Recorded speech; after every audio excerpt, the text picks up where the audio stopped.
welcome to your first lesson this year, your first video. Today we're going to talk about problem solving, which really talks about looking at a word problem, tearing it apart, and learning how to write equations. First thing, I want to show you things that I look for anytime you write an equation in my class. First thing, always label the variable. Let's start that.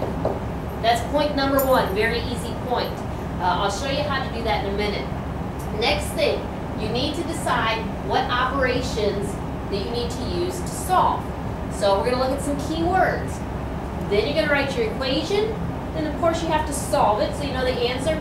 And make sure that your answer makes sense. So in the word problem, if your answer is telling you that a t-shirt is costing $1 million, you might want to relook your math. So the first one you want to look for, make sure that you do write this down. Keywords that tell you need to have an addition symbol in your equation. Common ones are sum, plus, total, more than, increased by, and every once in a while you'll see and, but most of the time you're going to see total, sum, and more than. Next one we have is subtraction. You'll see difference, less than, minus, and decreased by. The special one that I want to talk about is the word less than. This is what always gets a lot of people when they're writing equations. If you see the words less than, it's not going to be the same order. So for example, if we had x is less than 5, it does not mean x minus 5. It actually means 5 minus x. So you're going to flip the order that it was in the problem. Next keywords for multiplication: times, product, multiplied by, of, per, each, or for. What is so important about these? The word per and each. Every time you see those words, that tells you what number goes with your variable. So pay very close attention to those.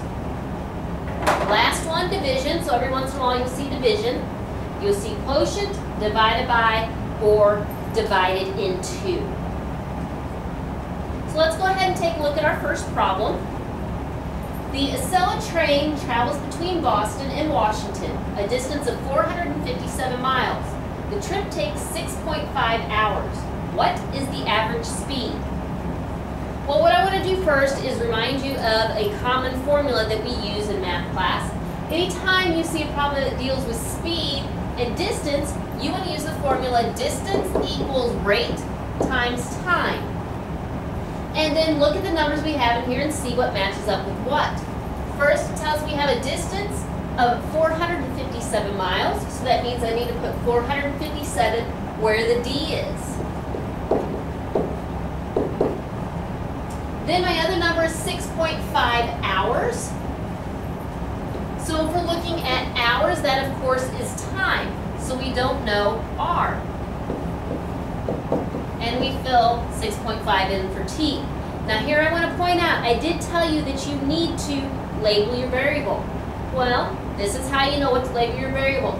Look at what your question's asking for. In this case it says, what is the average speed? So that tells me R is going to equal your average speed.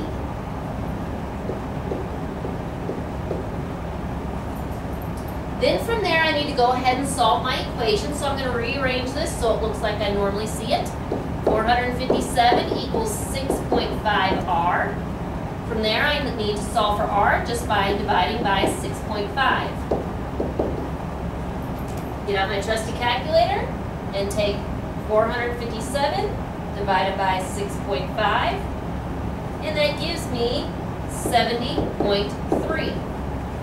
So what that tells me is my average speed is 70.3, and since we're miles here and hours there, it would be miles per hour.